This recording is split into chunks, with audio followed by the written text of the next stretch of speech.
panjenengan memang kalau toh pingin sekali lebih cepat sistem kita dari atas turun ke bawah, tidak ke bawah ke caranya betul makrifat lewat rasa. Ini tidak dibutuhkan ilmu-ilmu apapun, ilmu-ilmu harus pandai baca Quran, nggak usah.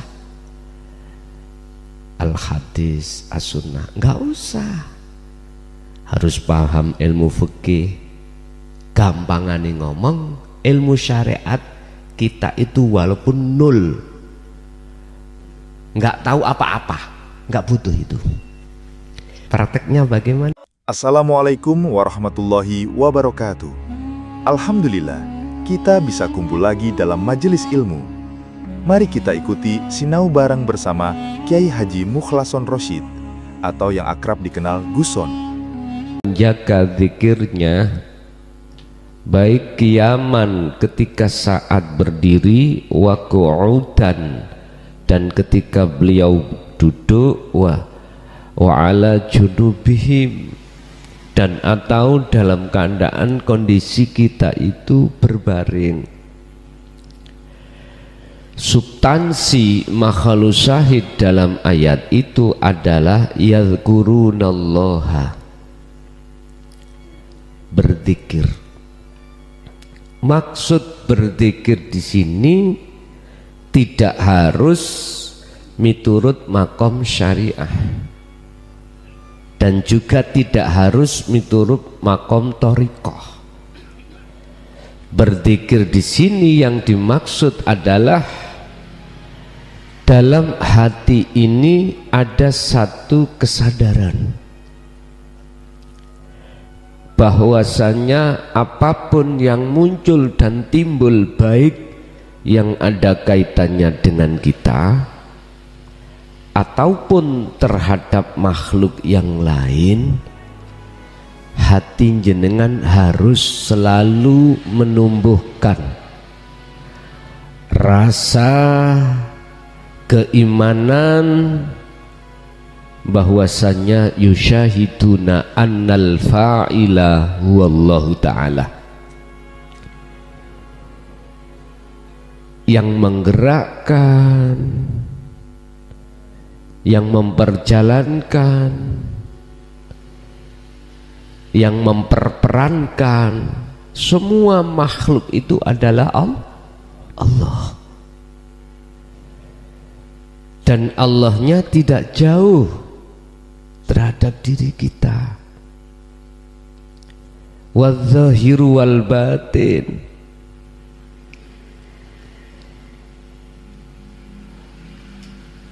kita kalau bicara tentang Allah yang dimaksud ini bukan isim, bukan sifat,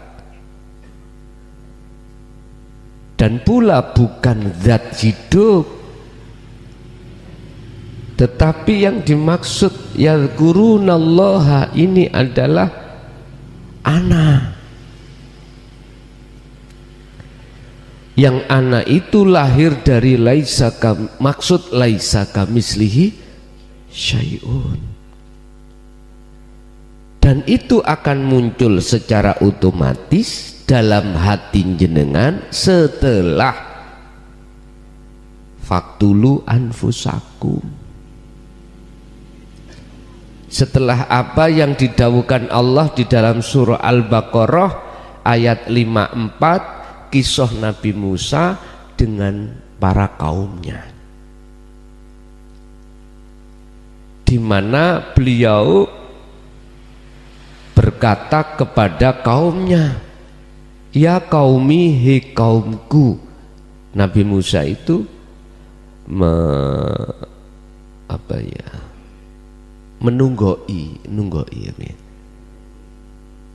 menunggui umat itu 1000 tahun, Pak, kurang 50 tahun, berarti 950 tahun. Kalau Kanjeng Nabi hanya berapa? Nggak ada 100 tahun, hanya 63 tahun. tapi diteruskan oleh tabi'ina sholihin, entah dari unsur nasab, entah dari unsur sohib, yang jelas diteruskan sampai sekarang 14 abad. Berarti lebih banyak Nabi Muhammad daripada Nabi Musa. Beliau itu dawuh berkata terhadap kaumnya, ya qaumi innakum dzalamtum anfusakum, sesungguhnya kamu itu telah mendolimi dirimu sendiri. Ini ayat ini Bapak Ibu, kalau kita tidak tahu makhluk syahid dari sisi hakikatnya bahaya, nggak bisa paham. Kalau kita terjemahkan dari muhakamah, nggak akan paham. Ternyata yang dimaksud innakum dolamtum anfusakum ini adalah mendolimi dirinya hidup, sama dengan mendolimi Allah.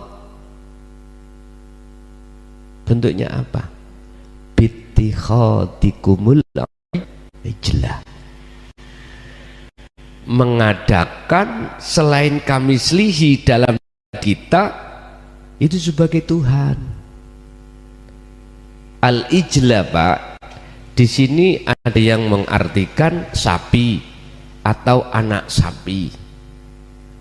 Anak sapi kalau dibiarkan nanti menjadi sapi. Makanya bulan Dzulhijjah disembelih Pak, sembelih buat kurban. Kebanyakan kita umat Islam itu menyembelih sapi secara fisik, tapi sapi yang di dalam hati, mohon maaf, umat Islam enggak paham. Kecuali jenengan kali kula niki sebagai santunya Mbah Yai dipahamkan hukum hakikat. Ternyata yang disebut al-ijlah adalah masiwallah, perkara-perkara selain Allah yang sudah masuk dalam hati. Wala taj'alu ma'allahi ilahan akhara, janganlah kau jadikan selain Allah itu dalam hatimu. Bentuknya kaum itu gimana? Contoh ngeten,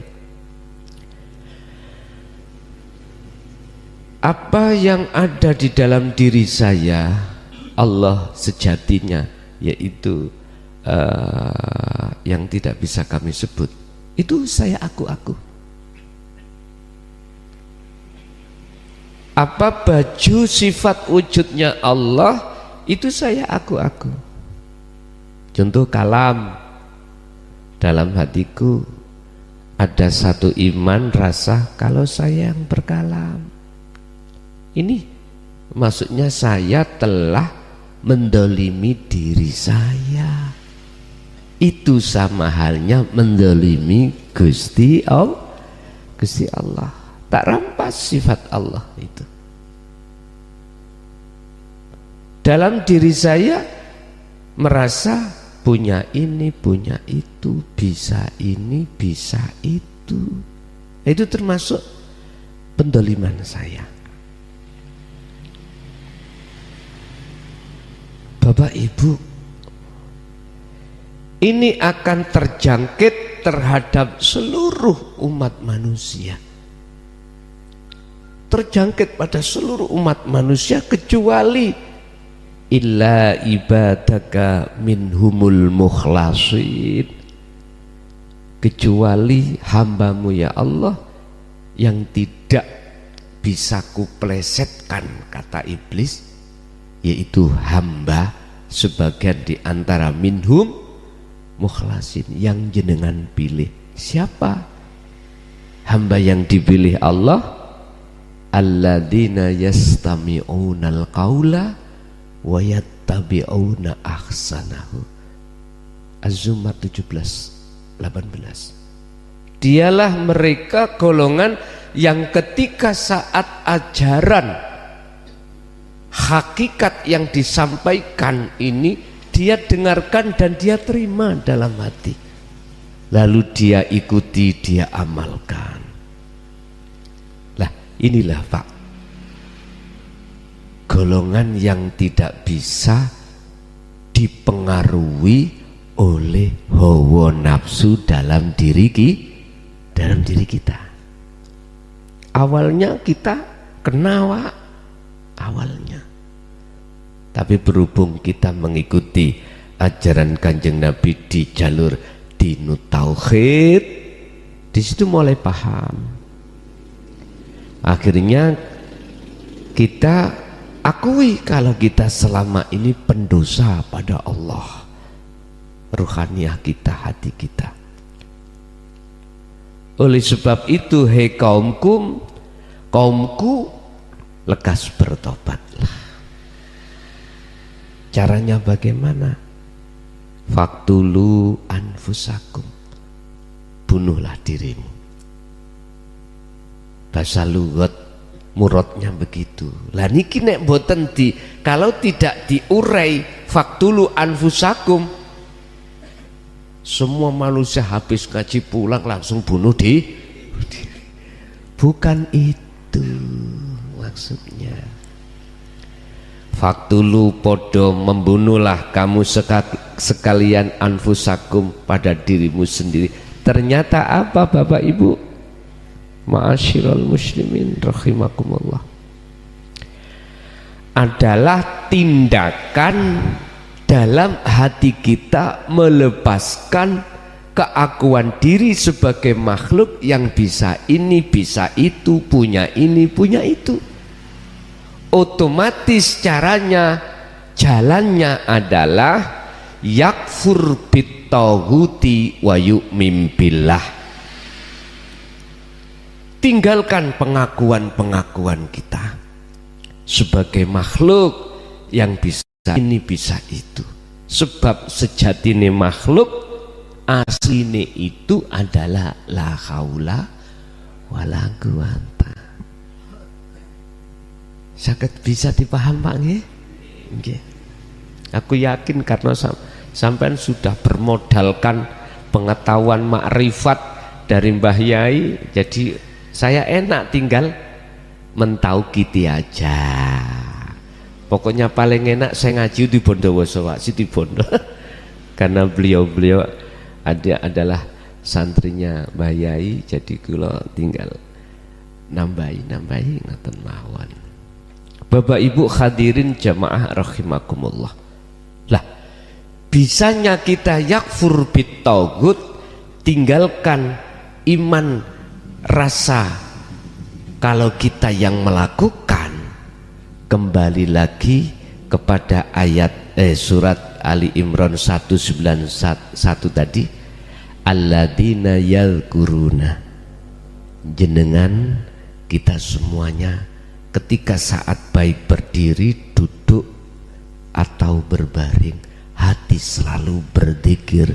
Fungsi dari sirul asrar, zikir yang sudah tidak mengucap, sudah tidak isim nama sifat, sudah tidak, tapi di situ adalah su'aul basirah, menumbuhkan rasa kesadaran kalau hidup dalam diri kita itu sejatine wujude Gusti Allah. Akhirnya kalau sudah di situ jenengan berhak Allah dohir wujude jenengan kali kula niki, wujud jenengan nyata tak?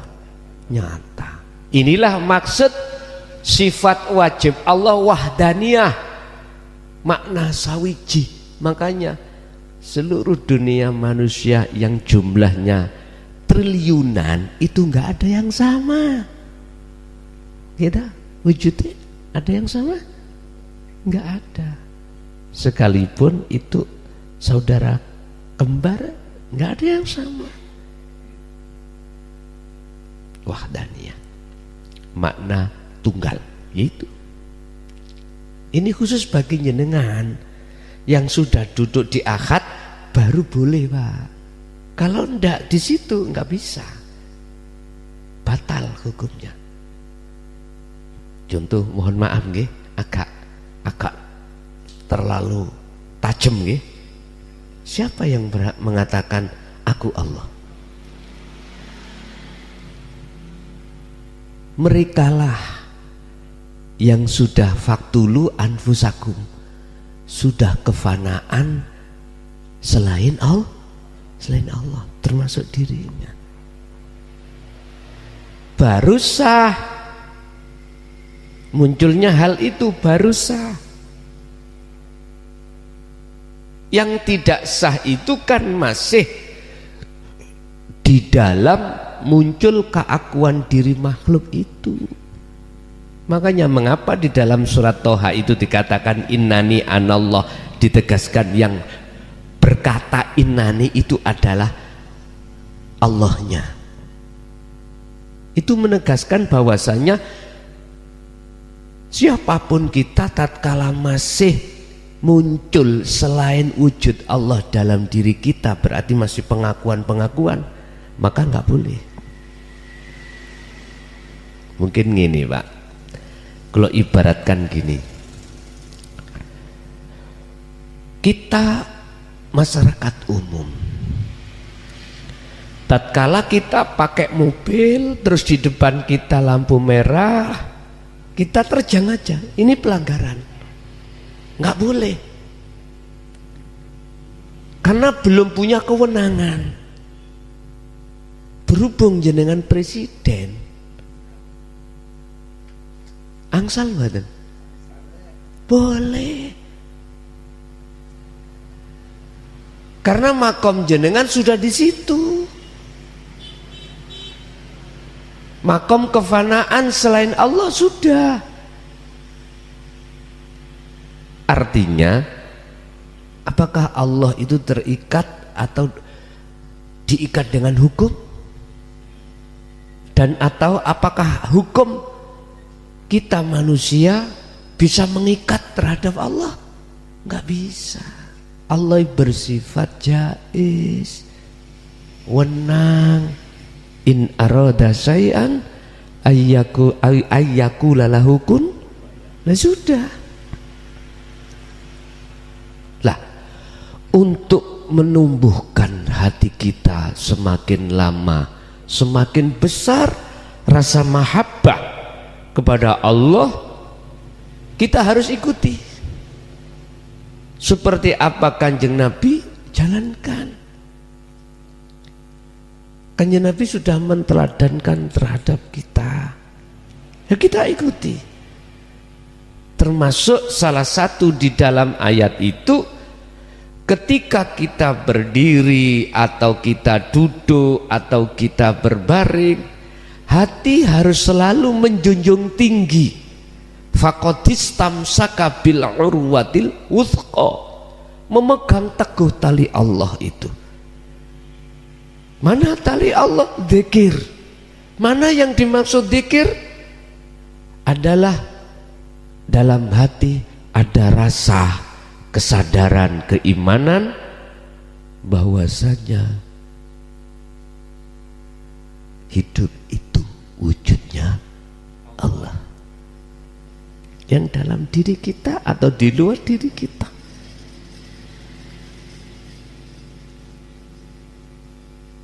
Ini sebatas ilmu loh Pak nggih. Jenengan praktek nih, cara prakteknya gini Pak. Tapi sampean gak oleh protes nanti, gak oleh takut. Gak oleh protes, juga gak boleh takut.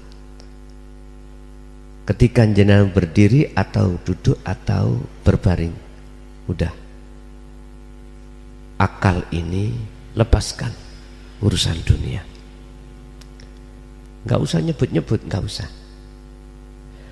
Terus hati jenengan bersamaan didorong dengan hati jenengan, lepaskan keakuan diri kita sebagai makhluk. Artinya anggap sudah tidak ada kita. Udah, ikuti. Di situ adanya hidup dalam diri jenengan, yakinkan, tancapkan kalau itu wujudnya Allah. nanti jenengan dalam hati jenengan maknyes, udah sampai nanti akan dimasukkan alam gelap atau alam terang, jangan takut, udah ikuti aja. Allah memperjalankan itu. Isra, Mi'raj jenengan ikuti aja. Jangan takut mati loh Pak ya. Jangan takut. Jikalau mati ya sudah waktunya. Enggak balik maksudnya. Lah memang kita iman toh. Idza ja'a ajaluhum, ketika itu datang kan enggak bisa diundurkan, enggak bisa dijukan toh. Lo untung lo kita mati dalam keadaan zuhud, halwat itu. Selalu berzikir. Tanamkan rasa dalam diri jenengan bahwasanya hidup dalam diri jenengan itu adalah wujudnya Allah. Maksud saya biar dalam hati sampean muncul tertanam akunya Allah. Ini bahaya loh Pak kalau didengarkan orang syariat. Tapi berhubung saya sudah istilah teken lanjut, jenengan harus lanjut. Saya sendiri sudah tidak melihat resiko di depan saya Pak. Andai kata saya masuk penjara lagi, dituduh mboten napa-napa, mboten napa-napa. Lah nek kula lanjut jenengan melok lanjut. Lah nek kula lanjut jenengan gak lanjut, terus kula lanjut dhewe. Terus ngajine ambek sapa? Wong Mbah Yai mawon sampak sedo, gitu. Lah iya. Mbah Yai mawon ngajarkan ini sampak sedo. Saya juga harus mengikuti. Sampai kapanpun ya harus saya sampaikan. Walaupun resiko di situ, walau karihal musyrikun, walau dibenci oleh seluruh dunia, nggak ada masalah. Dan itu mungkin lebih baik kuterima daripada kupuja, daripada saya dipuja. Lebih baik saya dibenci daripada saya dipuja. Karena pujaan itu tempatnya hanya pada Allah, pada Allah. Bon.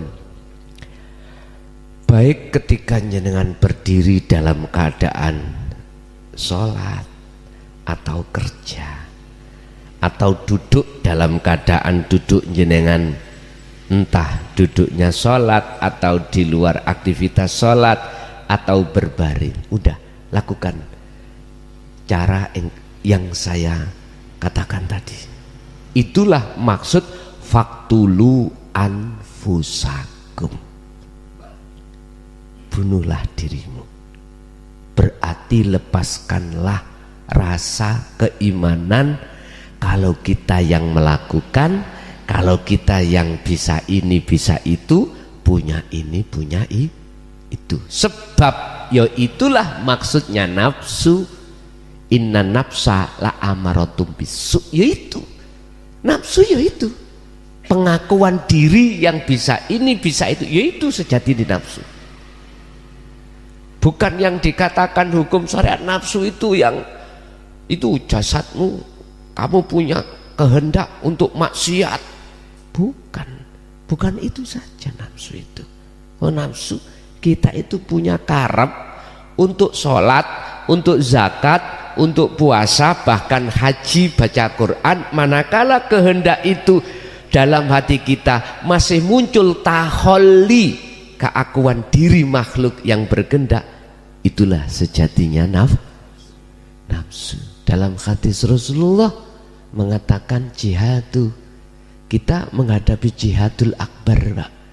Jihad perang yang besar adalah merangi hawa, ya ini keakuan diri. Pun jenengan sudah kenal, sudah tahu siapa sebetulnya nafsu itu. Setelah itu baru jenengan perangi, baru bisa menang. Orang perang menang atau kalah itu tergantung tahu musuhnya atau tidak. Iya, tahu atau tidak kita musuh kita. Itu letak kekalahan dan kemenangan. Kita akan menang manakala kita tahu di depan kita adalah musuh kita. Illa ma rohima rabbi. Tapi ada kehendak atau nafsu yang dirahmati. Mana kehendak atau nafsu yang dirahmati? Yaitu tadi ana urip, ananya Allah. Itu maksudnya. Jadi untuk menumbuhkan semakin lama jenengan cintanya semakin besar pada Allah, kuncinya ada di zikir. Zikir yang kami maksud adalah sirul asrar, untuk mencapai fana'ud zikri, dari la ilaha illa anta menuju la ilaha illa ana. Kuncinya ada di situ, Pak. Jadi kita tidak terikat dengan waktu, terikat dengan ibadah. Artinya segala ibadah apapun bisa jenengan jadikan sebagai fasilitas untuk selalu menanamkan rasa mahabbah kepada Allah Subhanahu wa ta'ala. Nyun sewu, ada makalah dari Syekh Ibnu Athaillah dalam kitab Hikam iku gini, Pak. Segala ibadah itu musproh. Apa ya musproh? Bahasa Maduranya tidak berguna itu loh. Tak guna. Al-a'malu suwarun qaimatun. Itu laksana patung yang tidak bisa apa-apa. Berarti nggak bermanfaat. Sebab apa? Sebab nggak ada ruhnya. Patung itu nggak ada ruhnya. Istilah bahasa jasmani kita patung, Pak, ya, nggak ada rohnya. Ya, kalau kita biarkan semakin lama semakin berbau, gitu, nggak ada manfaatnya. Mana amaliyah, ibadah yang tidak berguna di mata Allah, indallah. Itulah ibadah amaliyah yang tidak bernyawa. Apa nyawanya? Ruhnya amal ibadah itu. Wa arwahuha, itulah wujudu siril ikhlas fiha ing dalam amal. Ruhnya amal adalah rahasianya ikhlas. Apa yang dimaksud siril ikhlas? Itu adalah cahaya makrifat. Bagaimana mungkin cahaya makrifat dalam hati jenengan untuk menuju ana itu bisa terjadi lawang cahaya makrifat bersumber dari zikir. Lawang kita tidak berzikir. Bagaimana ada cahaya makrifat dalam hati kita? Nggak bisa. Akhirnya jangan heran, Pak, kalau kita itu waktu ngibadah masih ada keinginan selain Allah. Pak, korban sapi untuk apa, Pak?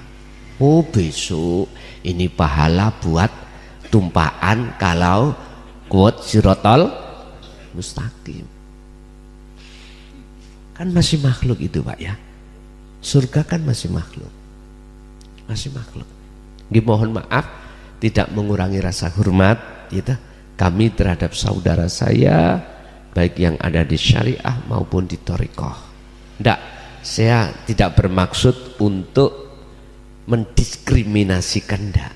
Saya bermaksud untuk bagaimana kita ningkat gitu loh, ya. Ningkat. Enggak itu saja. Ibadah kita biar di mata Allah itu ternilai. Artinya karena zikir yang sudah jenengan tanamkan di dalam hati itulah nanti akan menumbuhkan rasa pelepasan diri. Jadi ikhlas itu di situ. Kita tidak merasa kita yang melakukan, Tapi yang melakukan semua adalah Allah dalam diri kita. Lah, inilah yang akan menumbuhkan cahaya ma'rifat. Inilah yang dimaksud sirul ikhlas, rahasianya ikhlas. Ya ini, dengan begitu maka kegelapan yang ada di dalam hati kita oleh karena cahaya datang saknaliko seketika itu hilang. Terus yang nyata siapa? Ana. Akunya Allah. Lah, artinya Bapak, setiap kali ibadah apapun akan ternilai di mata Allah, akan disebut sebagai ibadatun makbulatun, manakala ketika beribadah ruhaniyah jenengan iku makrifat dateng, makrifat pada Allah yang nyata, yang wujud itu hanya Allahnya. Inilah yang dimaksud Kanjeng Nabi Ibrahim, inni wajjahtu wajhiyah, sesungguhnya kuhadapkan wajah ruhku terhadap wajah Allah. Kita umat Islam umumnya tidak seperti itu. Ucapannya memang seperti itu, tapi buktinya enggak. Kita menghadapnya itu tidak wajiyah. Menghadap apa? Lilladzi fatoros samawati wal, isinya samawat dan ard. Makanya jangan heran kalau kita sholat Allahu Akbar ingat wedhus, kambing, sapi. Jangan heran, itu kan isinya langit dan bumi toh Pak ya. Samawat, berarti samawat itu urusan akhirat. Kita ingat surga, ingat pahala dan lain sebagainya. Kita itu wajah ruh kita ngademnya ke situ. Padahal Nabi Ibrahim tidak seperti itu, harus wajihiyah. Jikalau miturut ayat ini itu, jikalau apabila ada istifham, pertanyaan gini atau syarat, jikalau betul-betul wajah ruhmu itu menghadap wajihiyah, maka ditutup ayatnya wama ana minal musyrikin, dan saya tidak termasuk golongan orang yang menyekutukan Allah, orang yang menduakan Allah. Artinya kesucian Allah dalam keahatan murni. Dirinya Nabi Ibrahim sudah nggak ada, tinggal anak Allah. Kalau dijelaskan secara dohir loh, ini memang bahaya. Dijelaskan secara dohir kepada golongan makom yang ada di bahaya Pak. Aku Allah bahaya. Biarlah itu ada di dalam hati jenengan. Secara syariat, lesan, cukup kita ngomong sesuai dengan hukum syariat. Satu contoh, ibu ditanya, Bu, jenengan sing belanjani sinten? Yang kasih belanja siapa? Tidak ngomong suami, tapi Allah. Allah minta belanjanya. Jangan gitu. Tapi nggak salah loh Pak, karena kebenaran di dalam sampai keluarkan. Tapi ini bahaya manakala ditangkap oleh makom nggih, makom umum bahaya. Tapi nek jenengan sing menerima cocok ngene. Tepak itu, Masya Allah. Ya sekali-kali lah gitu. Pak Bapak siapa yang masakkan jenengan? Jelas Allah. Mana wujudnya itu? Lah, Allah dohir, Allah itu. Loh wes bego. Kita golongan bingung. Akhirnya muncullah apa namanya mukhotob atau lakop. Kita dituduh sesat. Kita dituduh menyekutukan Allah dengan yang lain. biar enggak terlalu banyak ombak badai, cukup di dalam hati. Bapak Ibu hadirin, niki anu lho Pak, pembahasan iki mang mutlak lho Pak ya. Mutlak ini tadi, mutlak. Loh, harus. Dan tadi saya katakan, wis biarlah saya dibenci orang, disesatkan orang, saya jalan terus. Jenengan kalau mboten maksa, jalan monggo, gak jalan enggak, ya monggo. Nek gak jalan ya aku enggak kesini lagi itu toh. Saya teringat dengan kalimat jangan takut. Apa yang di depanmu itu duri atau kerikil tajam. Karena ingat, mohon maaf, keadaan iman umat manusia, khususnya umat Islam, belum ihsan. Belum ihsan. Masih mengatakan Allah itu jauh. Apa yang ngecat Lombok sana, lah gitu toh. Sambil telunjuknya ke padahal Allah di dalam dirinya sendiri. Idza sa'alaka ibadi anni fa inni qaribun. Muhammad, jikalau umatmu bertanya, hambaku bertanya tentang aku di mana, katakan inni fa inni qaribun. Saya dekat. Lah, Allah dekat buat golongan yang mana? Ya golongan jenengan yang sudah masuk di la ilaha illa anta sampai ila ana lebih-lebih.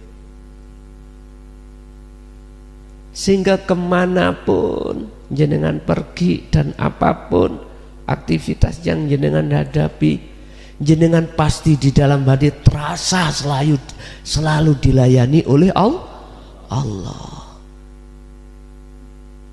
Itu tanda mahabbah jenengan semakin besar, semakin besar. Terus miturut surat Al-An'am ayat 79 tadi terkait kisah Nabi Ibrahim, jikalau ini wajah tunya itu menghadap samawati wal ard, berarti mafhum mukhalafah dari ayat itu apa? Wa ana minal musyrikin, jadinya gitu. Manafinya enggak ada. Wa ana, dan saya iku minal musyrikin, termasuk golongan orang yang masih menyekutukan datang Allah. Buktinya dalam hatiku masih ada selain Allah.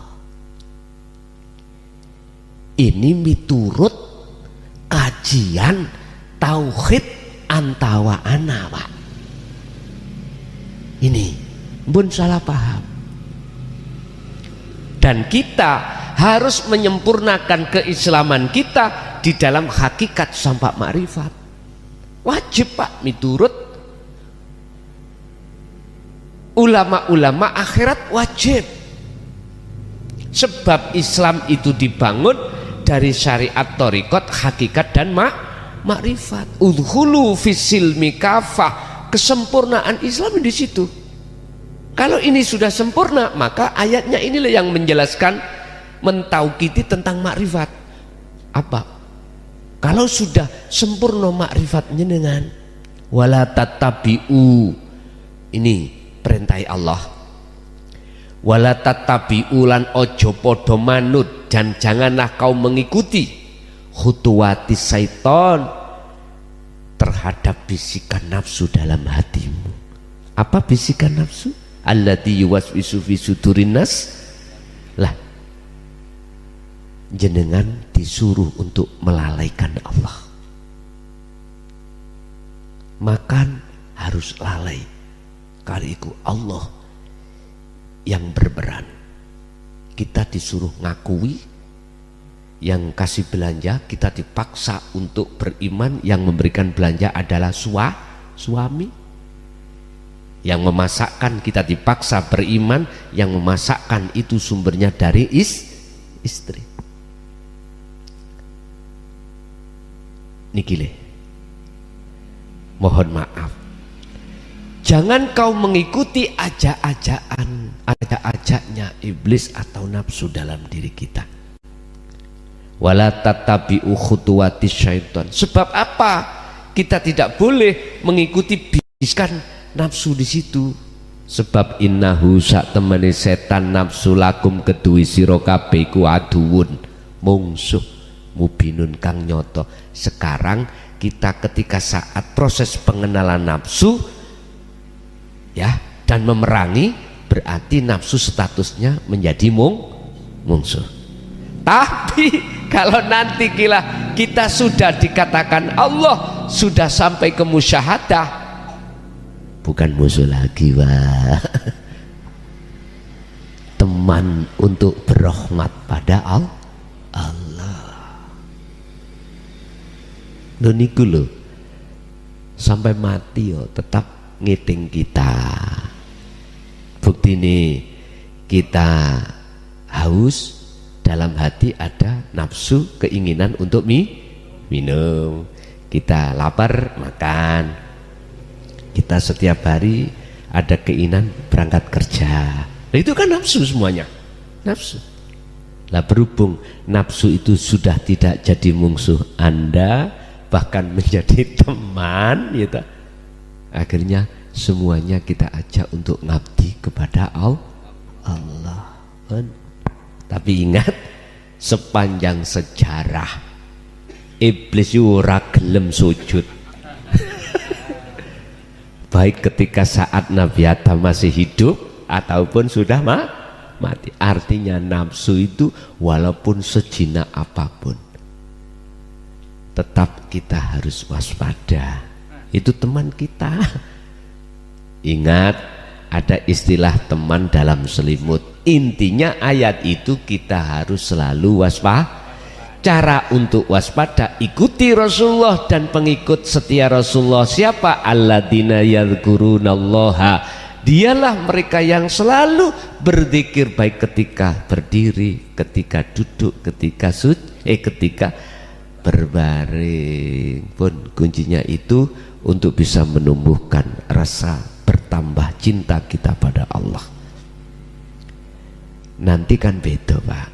Kalau sudah menjadi kekasihnya, bukan kewajiban yang kita lakukan, karena kewajiban enggak.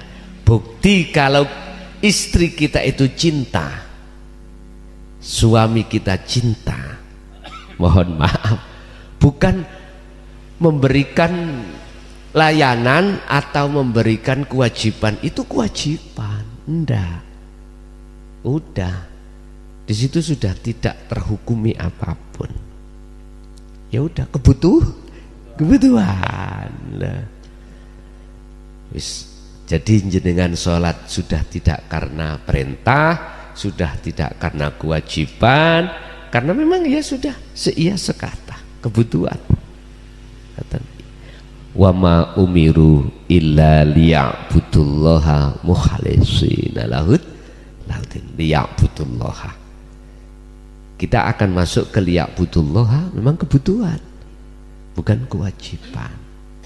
Tapi nek miturut makom kita yang masih diam, ya kewajiban. Ngaten dah. Tinggal kita makom di mana. Bapak Ibu hadirin jamaah rahimakumullah. Saya tidak sama dengan tahun-tahun kemarin, Pak. Mohon maaf. Dalam durasi tausiah itu saya paling tidak hanya 1 jam, mohon maaf. Tidak bisa seperti yang dulu-dulu. Cuman tambahan nih tanya jawab ini mungkin bisa lebih dari satu jam. Saya ngikuti aja di situ. Ternyata lebih enak kita bicara ketika saat tanya jawab. Jadi nggak monolog, jadi penak. Kesimpulannya ngeten, Pak, materi pada malam hari ini secara otomatis akan tumbuh mahabbah semakin besar manakala kita selalu merapat kepada Allah. Sebab siapapun yang berjalan semakin lama ke arah barat, otomatis semakin jauh arah timur yang ditinggal. Tondone ngeten, jenengan nanti hati tidak mudah kena kebiare isine dunia, walaupun secara jasmani jenengan mewah dengan dunia. Okay. Itu tidak akan mempengaruhi hati jenengan untuk berkamuflase dengan Allah, untuk gini Pak, kan nggak ada bedanya loh Pak ya.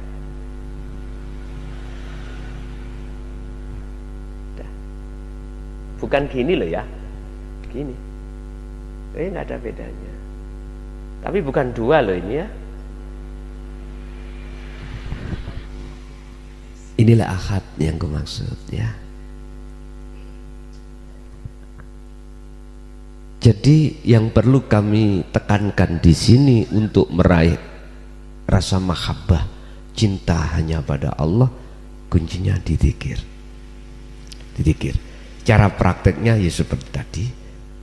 Udah lepaskan akal dengan urusan dunia, hati juga bersamaan dengan melepas akal urusan dunia, pelepasan keakuan diri makhluk yang punya ini bisa itu, lepas.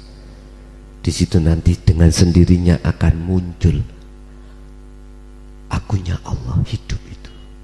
Udah, jenengan kalau sudah di sini lalai dengan urusan anak, istri dan lain sebagainya, biarkan. Istilah jenengan jadab di makom khos atau jadab di makom di makom khawasul khawas, biarkan. Itu pilihan Allah sudah. Udah ikuti aja, biarin. Sampai di mana Allah memperjalankan sampai memi'rotkan itu. Kalau waktu, apakah itu 1 detik, 1 menit, 1 jam, 1 hari, 1 tahun, sudah ada di situ terus, ya sudah, jenengan nggak boleh protes. Nggak bisa Pak jenengan protes kalau sudah di situ, nggak bisa. Justru jenengan tidak akan pernah mau keluar dari situ nanti. Inilah yang ditakuti oleh orang-orang yang belum pernah merasakan hal ini. Bahasanya gak gendeng gitu. Sebab tetangga saya belajar itu, praktek itu, jadinya gila. Ingat, mungkin bisa dilihat dalam surat Ibrahim ayat 3. Mereka-mereka yang tidak suka bertemu Allah, bagaimana? Alladzina yastahibbunal hayatad dunya alal akhirah. Mereka punya strategi Pak, supaya kita tidak masuk ke wilayah ahad. Apa? Dihidangkanlah kesenangan dunia, supaya hati jenengan ini bercinta, berkasih mesra dengan itu. Kalau sudah masuk di situ ayatnya alal akhirah, pasti jenengan semakin jauh pada Allah. Bahasa syariat semakin jauh terhadap alam akhirat. Gak mikir nih urusan akhirat, tapi mikir nih urusan bahasa syariat. Bahasa hakikat jenengan semakin jauh, rohaniah kita semakin jauh pada Allah. Kalau ini tidak bisa Pak, mereka lakukan. Yang kedua, wa yasudduna an sabilillah. Jenengan dihalang-halangi berbagai cara, modus, bahasa apapun, termasuk ojo itu sesat, jangan ngaji itu Bapak Ibu, saya maklumi karena belum paham. Siapapun jenengan kali kula kalau belum paham mesti gitu. Akhirnya muncul rasa mamang. Ditambah lagi orang-orang yang menguatkan jenengan, jangan, itu sesat itu. Kanjeng Nabi nggak pernah dulu itu, mana hadisnya yang mengatakan Rasulullah mengajarkan tentang hakikat makrifat, nggak ada. Mohon maaf Pak nih, sebelum kita masuk ke hadis kan kita harus cari dulu dalam Al-Quran gitu. Kalau kita bicara Rasulullah tidak pernah menyampaikan bagaimana status surat Al-Ikhlas ayat 1 tentang Ahad, jelaskan Muhammad, katakan Muhammad Allah itu adalah Esa. Maksudnya jelaskan Esa itu yang bagaimana. Wah, ini prosesnya panjang Pak. Akhirnya ada pendidikan tauhid, la ilaha illallah, la ilaha illallah, la ilaha illa anta, sampai la ilaha illa ana. Semuanya ada dalam Al-Quran. Loh, apakah itu enggak termasuk dengan adanya ayat yang muncul itu tidak? Apakah tidak termasuk menunjukkan bahwasannya Rasulullah menyampaikan juga? Kalau kita melihat dari maksud dari Al-Anbiya 25 aja sudah jelas. Wa ma arsalna min qablika mir rasulin illa nuhi ilaihi annahu la ilaha illa ana fa'budun. Muhammad, aku tidak pernah mengutus utusan sebelum kamu, termasuk dirimu, kecuali harus mengemban wahyuku inti ini untuk kau sampaikan terhadap umatmu. Mana isi maksud la ilaha illa ana ini? Kalau ingat waktu dulu kalau ngaji tafsir Jalalain, kalau sampai terhadap ila ana bablas.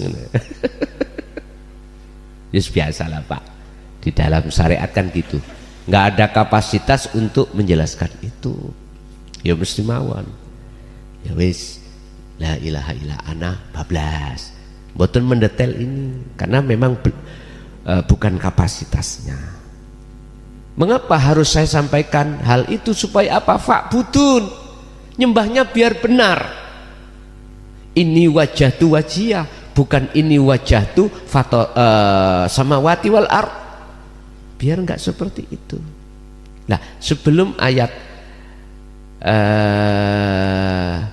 Al-An'am ayat ini wajah tu wajah, itu kan ada kisah bahwasanya Nabiullah Ibrahim pernah menganggap matahari Tuhan, menganggap bintang, bulan. Tapi ketika saat jatuh ayat itu udah berarti ketemu, berarti kita itu sebetulnya mantan menyembah berhala,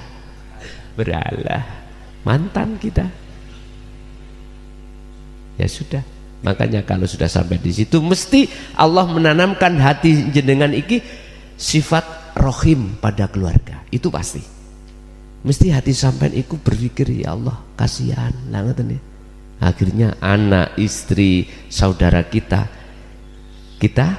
kasih tahu. Tapi prosesnya sama dengan kita. Pertama awalnya menolak, gitu. Tapi lambat laun hidayah datang, akhirnya sadarlah kita. Oke, Bapak Ibu hadirin, kita masuk pada sesi dialog atau tanya jawab, sharing-sharing. Di sini nggak ada guru, nggak ada murid, semuanya kita sama-sama menuju kemurnian tauhid kita. Oke, monggo kula aturi. Assalamualaikum warahmatullahi ta'ala wabarakatuh. Ini pertanyaan, mau masuk zona berikutnya, ma'rifatullah dalam rasa, itu yang penting saya. Iya, sudah itu lewat Surabaya, Jakarta sudah lewat ini, melalui jalan-jalan seperti tadi itu dah ya. Assalamualaikum warahmatullahi ta'ala wabarakatuh. Waalaikumsalam warahmatullahi wabarakatuh. Makrifat lewat rasa. Rasa itu apa sih? Iman, ya. Jenengan memang kalau toh pingin sekali lebih cepat sistem kita dari atas turun ke bawah, tidak ke bawah ke caranya betul makrifat lewat rasa. Ini tidak dibutuhkan ilmu-ilmu apapun, ilmu-ilmu harus pandai baca Quran, ndak usah. Al-hadis, as-sunnah, nggak usah. Harus paham ilmu fikih. Gampangane ngomong, ilmu syariat kita itu walaupun nol, nol putul nih loh, nggak tahu apa-apa, nggak butuh itu. Cukup dalam hati jenengan ada rasa, munculkan rasa dalam diri jenengan bahwasanya hidup dalam diri jenengan itu adalah Allah. Prakteknya bagaimana? Yaitu tadi yang aku katakan, sesering mungkinlah jenengan itu berdiam diri atau wukuf, akal lepas, hati lepas keakuan diri makhluk apapun.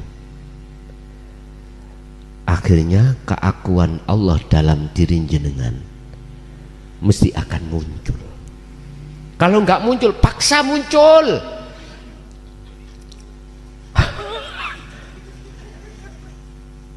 Cuman tadi saya katakan, itu sah muncul tatkala keakuan diri sudah tiada. Pun cepat nih. Nanti kan ada proses dalam hati jenengan itu maksep gitu Pak. Nanti jenengan dimasukkan alam sing peteng, gak usah jenengan takut. Udah pun jangan keluar dari situ. Udah ikuti terus, nanti mesti padang. Kalau sudah keluar namanya padang, minad dzulumati ilan nur, udah pasti jenengan nggak akan pernah mau keluar. Jikalau memang tidak dikeluarkan, akhirnya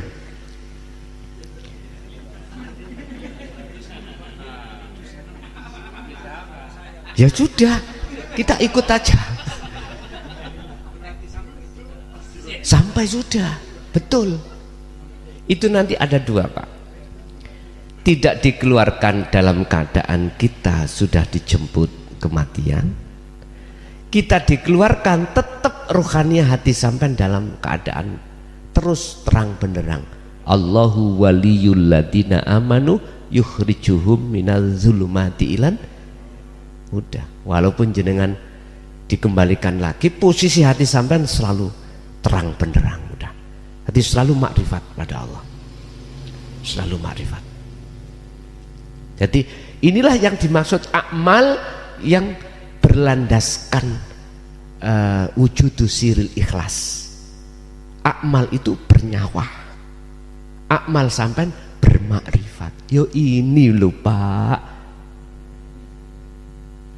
yang bahasa syariat Allah katakan di dalam kitab Ihya, ceritanya Imam Ghazali, bukan sholatmu Ghazali, bukan karena ibadah-ibadah yang lainnya kau kumasukkan ke rahmatku, bahasa syariat surga, hanya karena ketika saat kau menulis mushaf Ihya, kau biarkan yang namanya lalat meminum mangsi di asbak.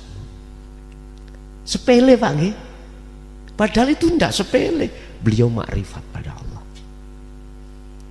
Ada lagi, sepanjang hidupnya 21 melakukan zina. Tapi mengapa? Gara-gara meminumi anjing haus, ghafarallahu laha min dzunubiha wa kafir anha sayiatiha. Ayo, hanya sepele dah. Padahal perilakunya kan, kalau kita bicara zina kan sudah mentok Pak nggih. Tapi mengapa di situ kok ya? Gara-gara ngombeni guguk anjing kehausan. Jangan yang dimaksud mengasih minum itu bukan makrifatnya itu loh pada saat itu. Terus apalagi jenengan iki segala amal itu selalu rahasianya ikhlas selalu ada. Wah, luar biasa ini Bapak Ibu. Jadi jenengan yang paling penting jadikan rasa sebagai pijakan jenengan jatuh pada ahad. Caranya itu tadi udah jenengan ikuti mawon, udah kapanpun dalam keadaan apapun jenengan dilatih. Kalau kita itu duduk karena memang umur kita sudah tua Pak ya, kadang punggung ini terasa sakit kalau kelamaan ya dah, udah sambil berbaring aja, udah sambil berbaring.